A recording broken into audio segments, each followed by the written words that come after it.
I'm Rob Kaplowitz. I'm the sound designer, and I have been. This is my second round with it. This is I did the last workshop in the other space in this building, and then this.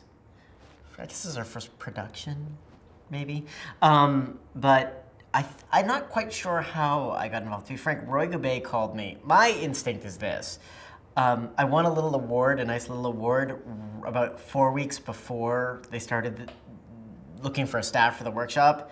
And I'm sure Roy was like, oh, Bill likes opinionated people. Rob's really opinionated. And oh, he just remembered his existence because he just won this little Lobby, so he can, yeah, that's the closest. But I know that Roy hooked me up with Bill on this. So, and we did, I also know that when Bill first met me, we had only emailed a few times. And obviously someone had said to him at some point, someone had said, oh, Rob Kaplowitz, yeah, he's got a lot of opinions. Because that was the first thing he said to me. He was like, oh, you're the sound designer with opinions. So I was like, it's a nice, but it is different. It's very, I'm usually on musical stuff. On plays, I get to really interact with the script and write some music. But on musicals, I usually sort of sit in the corner and make it sound good and go away. And it's not that. It's an incredibly, sort of scarily collaborative setting where whoever's in the room, what I'm finding with Bill is that whoever's in the room is who he's going to look to help him make that moment. And he doesn't, I don't want to say that Bill doesn't have imagination, he has great imagination, but he's not, I don't think he enjoys trying to imagine something outside of the production environment. I could tell him about an idea, but he doesn't want to hear about it, he wants to hear it. And so it can be really exciting because this section that we were just working on, this Orisha section, the first time we did it, Bill was like, okay, I don't know what this is, and Jordan and AJ didn't know what it was musically, and so, can I have this? Can I have that? Oh, let's add a drone. Oh, what can we do to the guitars? Oh, can the voices come from over here? Oh, let's add Albina's voice in. Let's add Sparla's voice in. Oh, no, take Sparla's voice. Oh, Calvin can tap dance. Let's add Calvin's and it's literally like whatever is coming as fast as it can, and we just sort of try and so then we get to play. So that's fun. And it's even more this time than last time because I've been lucky enough to be I cleared my whole schedule. So the first day the actors were on stage, I was here with microphones on the actors and mics in the band, and so that was good. And that's sort of that's my whole history with Bill. I don't know if I have a future with Bill, but that's my history with him at least, so. Well, that's great. I'm so glad you got to sort of describe that kind of creative chaos of just everything happening at once, because that was a big surprise to me last year, just sort of observing the whole process, as I'd never seen somebody who has like the stature to really arrive as an auteur and sort of say, I'm going to guide everything, be so open to outside suggestions. Yeah. And I had no idea coming in that you didn't have a long-standing history with him, because he is so open to treating people as equals and as yeah, it's very impressive. He does that with his basic. I think his first assumption about every artist seems to me to be an assumption of competence and artistry, and he makes that assumption. He sort of, in a weird way, empowers you to do your thing, and I don't know because I've not seen it, but I think that.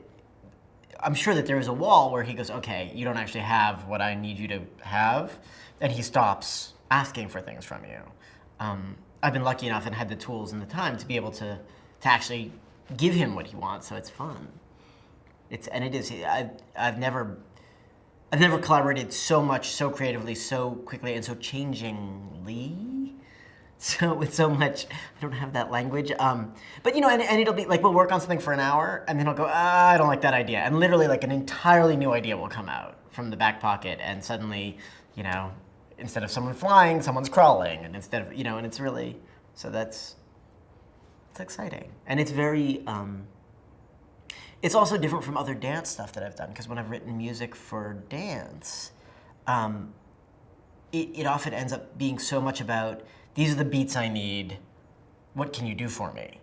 It's got to be locked down to this thing, and then go crazy, and then make it arty.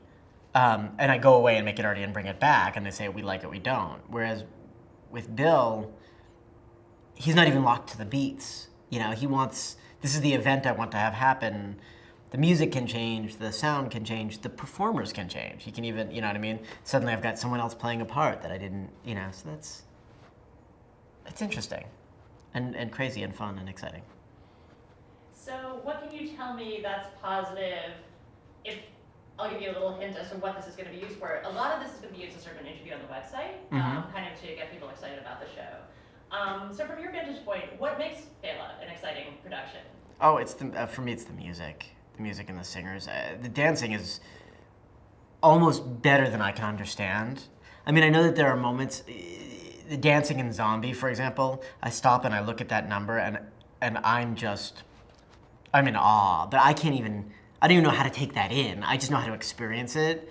But for me, the temptation, it's funny, I was talking to Nigel earlier today and I was saying, I don't really like musical theater very much, but I love this. And it's because it's amazing music. I mean, it's, you know, what AJ has done, what the band has done, what the singers are doing.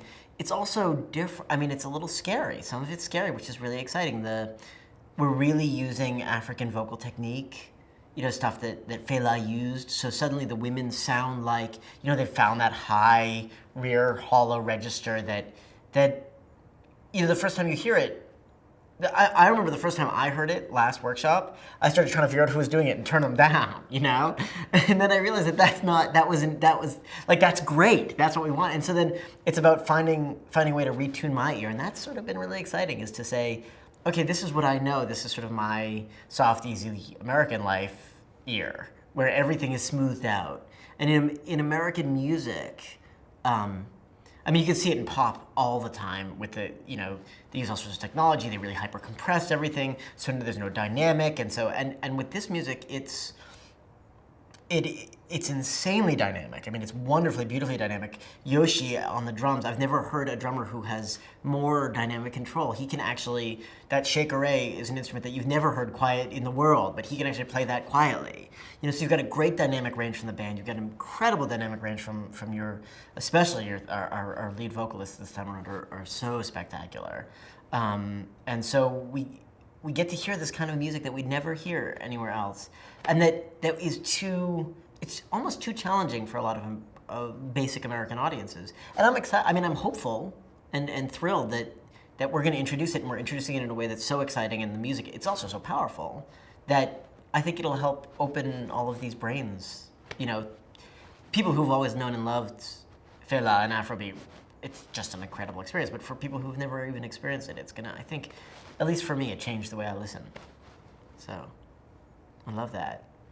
And on the flip side, are there things about the production that sort of, you know, in spite of the fact that it's like people are going to hear vocal techniques that they're not familiar to hearing, in a Broadway musical, what makes the show accessible to an audience? Oh, well, I mean, it's that same thing. The music it sweeps you up. The story is, I mean, we've been working on this story. Jim's been doing such great work on the story, but the story is great. Fela is so charismatic, and Sa is so charismatic as Fela, but the character Fela is so charismatic and so interesting. And once you get into the tunes, the second you are open to it, it just takes you right away. And I think that Bill has also been careful, Bill and AJ have both been careful to sort of give us a way in, you know, with everything scatter. It's a straight ahead rock number. You know what I mean? It really opens with a great rocking Afrobeat. You know, what happens when you put a rock band and horns and you know, African rhythm all together and put it in the theater. I mean, that's just, I think that the way in is easy, and then you learn. You come in and you shine. It really does. It makes your whole head open up. It's kind of thrilling. Once again, you've absorbed every other question I was going to ask. Is there anything else you want to say about your work in the production? I just hope it stands at the level of everything else. That's my hope is that every day we get a little bit better. I have an amazing, Jessica Paz, my associate, is spectacular, and so every day she and I talk about what we're hearing and find a way to make it 2% better and 2% better. And my hope is that eventually the sound design will stand up next to Fela's music and Bill's choreography and Jim's story and these gorgeous actors' movement and voice and just support.